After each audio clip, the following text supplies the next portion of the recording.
आज आप लोग सब्जेक्ट वर्ब एग्रीमेंट है वो अंतिम पढ़ रहे हैं। यह परीक्षा के दृष्टिकोण से काफ़ी इम्पोर्टेंट है। ये अंतिम क्लास है, फिर आपको कौन सा सब्जेक्ट शुरू होगा ये बता दिया जाएगा। तो रूल नंबर अगला है कि अभिलाषा या कामना। अभिलाषा मीन्स इच्छा होता है या कामना, जो कहिए, जिसकी पूर्ति संभव ना हो। जिसकी पूर्ति संभव ना हो तो सिंगुलर सब्जेक्ट के साथ प्लूरल वर्ब का प्रयोग किया जाता है। जैसे समझिए कि अगर रहेगा कि यदि मैं एक पक्षी होता तो आकाश में उड़ता, तो यह एक कोरी कल्पना है।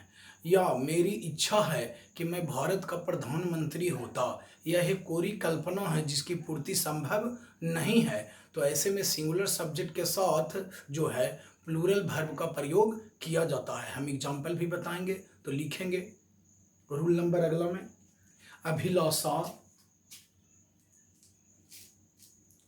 अभिलाषा कौमा दे कल्पना इत्यादि का भाव, इत्यादि का भाव व्यक्त करने में, इत्यादि का भाव व्यक्त करने में जिसकी पूर्ति संभव ना हो, जिसकी पूर्ति संभव ना हो तो singular subject SINGULAR singular subject के साथ, सिंगुलर सब्जेक्ट के साथ प्लूरल वर्ब का प्रयोग किया जाता है। सिंगुलर सब्जेक्ट के साथ प्लूरल वर्ब का प्रयोग किया जाता है। अब एग्जाम्पल में देखिए, एग्जाम्पल में है if I were a bird I would fly in the sky, I would fly in the sky. देखिए यह जो एग्जाम्पल है इसमें भरने के लिए आपको रहेगा, उधर ब्रैकेट में दे देगा, या ऑप्शन में रहेगा बॉज या बेयर भरने के लिए। तो आप खुद देखिए कि कह रहा है कि if I were a bird, माने यदि, इफ मीन्स यदि अगर होता है, यदि मैं एक पक्षी होता तो आई would fly in the sky, तो मैं आकाश में उड़ता। तो इसकी पूर्ति संभव नहीं है, तो यहाँ सिंगुलर सब्जेक्ट है आई, तो आई के साथ है प्लूरल वर्ब का प्रयोग किया गया, मतलब कि बॉज के स्थान पर क्या लगाएंगे, बेयर लगाएंगे। हो गया। तो देखिए अगला एग्जाम्पल एक और बता देते हैं ताकि कोई दिक्कत ना हो। आई विश, विश मीन्स इच्छा करना, कामना करना। I wish I were the prime minister, prime minister of India, यानी मेरी इच्छा है कि मैं जो है भारत का क्या होता, तो प्रधानमंत्री होता। यही एग्जाम्पल देखिए हो गया। देखिए अब एक और बता देते हैं एग्जाम्पल। देखिए he talks to me as if he were my boss. देखिए इसमें भी बॉज या बेयर भरना रहेगा, तो बेयर भराएगा। हिंदी बता देता हूँ, he talks to me as if, as if का मतलब होता है मानो, वह मुझसे ऐसी बातों, वह मुझसे ऐसी बातें करता है कि मानो ही बेयर माई बॉस, कि वह मेरा बॉस है, यानी वह मेरा मालिक है। तो देखिए वह मौलिक है नहीं, लेकिन बोलने के बाद ही यह पता चलता है कि अभिलाषा या कामना का बोध करा रहा है। तो देखिए सिंगुलर सब्जेक्ट है यहाँ पर ही, तो ही के साथ है प्लूरल वर्ब का प्रयोग, यानी ऑप्शन में अगर रहेगा बॉज या बेयर भरना, तो क्या भरेंगे बाबू, तो बेयर भरेंगे। हो गया।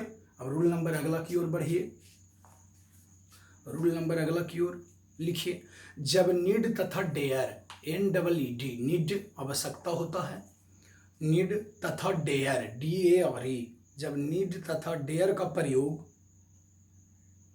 Auxiliary verb AUXI LIARY, auxiliary verb VERB, auxiliary verb के रूप में होता है तो, एक्जुलरी वर्ब के रूप में होता है तो उसमें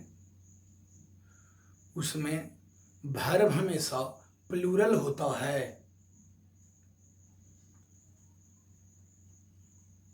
उसमें वर्ब हमेशा प्लूरल होता है। देखिए एग्जाम्पल में, ही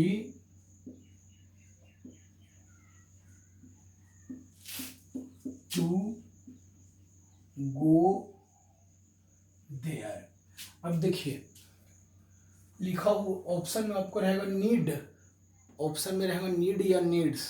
अब देखिए समझ करके, यहाँ पर एक्जुलरी वर्ब के रूप में किसका प्रयोग किया गया था, नीड का प्रयोग किया गया एक्जुलरी वर्ब के रूप में।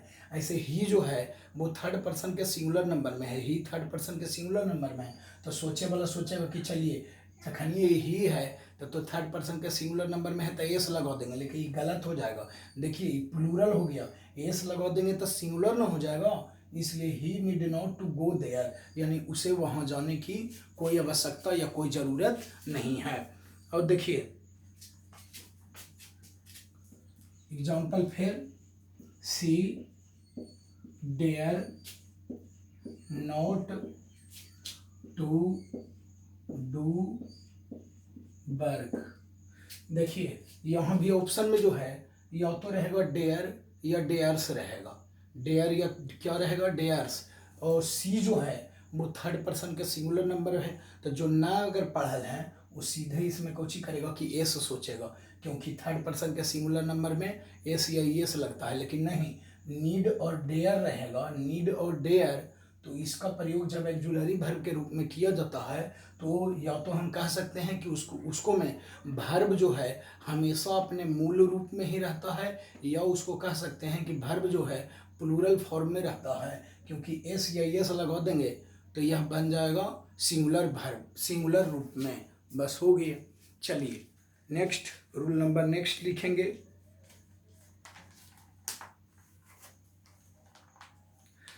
जब वाक्य का सब्जेक्ट, जब वाक्य का सब्जेक्ट विभिन्न पर्सन के साथ, विभिन्न पर्सन PERSON, विभिन्न पर्सन्स एस लगा दीजिए, पर्सन 3 को, first person, second person, third person. जब वाक्य का सब्जेक्ट विभिन्न पर्सन के साथ और या नौर OR, और या नौर NOR, और या नौर के साथ जुड़ा हो तो, जुड़ा हो तो उसमें वर्ब हमेशा, उसमें वर्ब हमेशा निकटतम सब्जेक्ट के अनुसार होता है। उसमें वर्ब हमेशा निकटतम सब्जेक्ट के अनुसार होता है।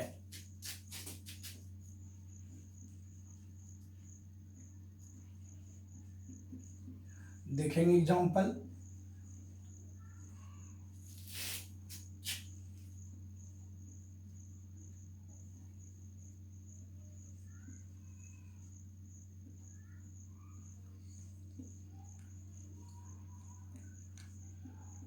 देखिए यहाँ पर रहेगा वॉज या बेयर भरना। अब समझिए बढ़िया से, कह रहा है यहाँ कि जब विभिन्न प्रकार के पर्सन, देखिए यहाँ पर यू जो है सेकंड पर्सन है, और यहाँ जो आई है वो फर्स्ट पर्सन, फर्स्ट पर्सन के सिंगुलर नंबर में होता है, और इधर मतलब और या नौर से जुड़ा रहे। तो देखिए और तो लगा हुआ है ये है, और लगा हुआ है ये है, देखिए दोनों पर्सन जुड़ा हुआ है और से। तो इसमें जो भरना है अब यहाँ पर सहायक मतलब कौन सा भराएगा, या तो सिंगुलर वर्ब होगा कि या plural verb.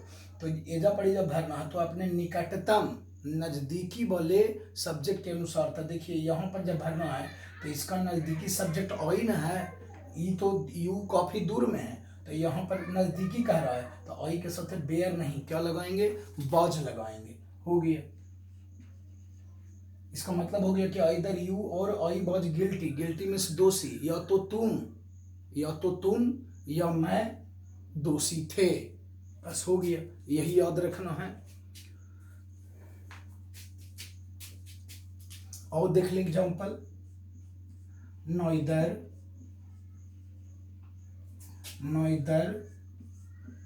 My friend nor. याद रखिएगा, ऑइदर के साथ और लगता है, ऑइदर के साथ और नॉइदर के साथ नॉर लगाना है, नॉइदर के साथ नॉर।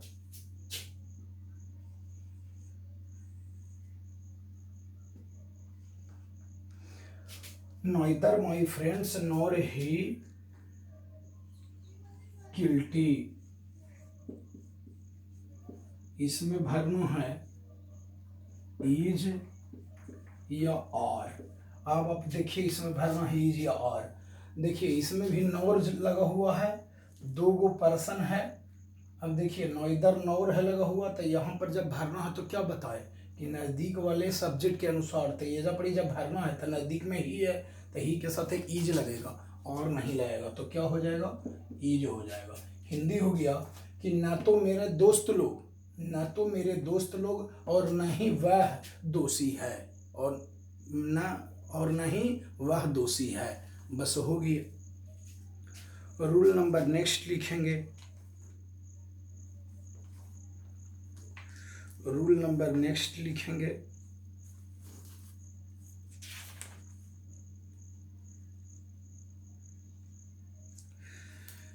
किसी सिंगुलर सब्जेक्ट के साथ, किसी सिंगुलर सब्जेक्ट के साथ, सिंगुलर मीन्स एक वचन, किसी सिंगुलर सब्जेक्ट के साथ विथ WITH विथ या as well as AS as well WELL as well as well as इत्यादि, ऐसे टुगेदर विथ एलोंग विथ भी होता है इत्यादि लगा रहे तो भर्ब सिंगुलर होगा।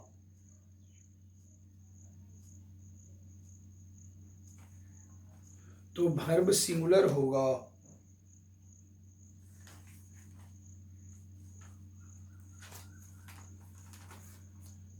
देखेंगे example, the house with its furniture, furniture खाली जगह छोड़ देंगे, बर्न्ट BURNT, भरना यहाँ पर रहेगा वाज या बेयर। देखिए इसमें दो गो सब्जेक्ट है, एगो है द हाउस है, एगो है इट्स फर्नीचर। फर्नीचर मैंने बताया था कि लकड़ी का बना हुआ जो सामान, टेबल कुर्सी हो गया, उसको फर्नीचर बोलते हैं। तो देखिए द हाउस बीथ लगा हुआ है, बीथ लगा हुआ है, इट्स फर्नीचर। तो ऐसा में क्या बताएं कि हमेशा सिंगुलर वर्ब का प्रयोग किया जाता है। तो सिंगुलर वर्ब वाज है या बेयर है, ये तो आप खुद समझ सकते हैं। तो यहाँ पर क्या भराएगा, वाज लगेगा। हो गया टंच। और देख ली एग्जाम्पल, एग्जाम्पल में the master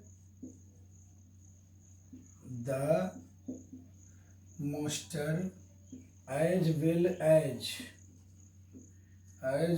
as his servant guilty, यानी भरना है इज या आर। मास्टर मीन्स मालिक और as well as his servant मतलब मास्टर के साथ साथ उसका नौकर भी दोषी है। तो अभी क्या बताए, तो ऐसा अगर रहेगा एज वेल एज से दो गो जुटा हुआ है, मास्टर भी और हिज सर्वेंट भी, तो ऐसा कंडीशन में क्या लगाएंगे बाबू, तो ऐसा में जो है हमेशा सिंगुलर वर्ब का प्रयोग किया जाता है। तो निश्चित रूप से इसमें क्या लगेगा, तो ईज लगेगा। तो देखिए ईज भरा गया, बस यही ध्यान में रखना है। तो मान के चलिए कि आपका जो ये चैप्टर है वह पूरी तरह से ख़त्म हो गया। अब क्लास जब खुलेगा तब आप लोगों को यह बनाने के लिए दिया जाएगा।